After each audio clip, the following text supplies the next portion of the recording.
ఇది అన్యాయము. ఇదంతా ఒకే వర్గానికి మరి అవార్డులు ఇస్తున్నారు. అందువల్ల ఈ అవార్డు నేను తీసుకోనంటాం తప్పేమన్నా ఉందా?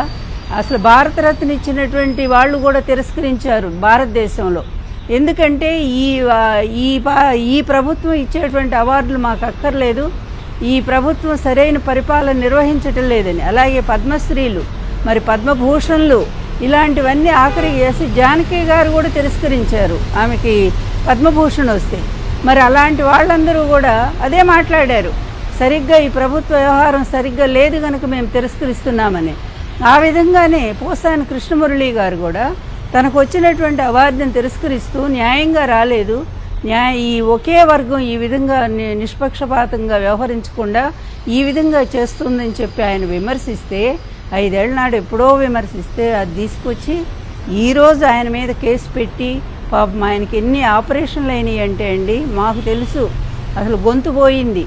ఆయన దాదాపు 1 నెల రోజులు డాక్టర్లు మాట్లాడొద్దని చెప్పారు, అదేవిధంగా ఆపరేషన్లు అయినాయి.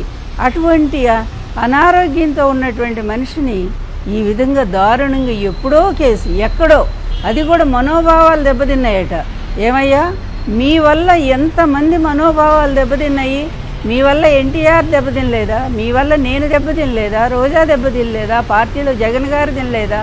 భారతమ్మ గారు తినలేదా? మీరు సాగించిన అకృత్యాలు, అరాచకాలు, అన్యాయాలు అన్నీనా? తప్పులన్నీ మీరే చేస్తారు. పోలీసుల మీద మీరు చేసిన దాడులు ఎంత భయంకరమైనవి, అవేమీ కేసులు లేవు, అన్నీ కొట్టేయించుకుంటారు. ఈరోజు ఒక్క మాట అన్నందుకు, తనకు వద్దన్నందుకు తీసుకెళ్ళి ఎక్కడో కడప జైల్లో పెడతారు. ఎంత దారుణం!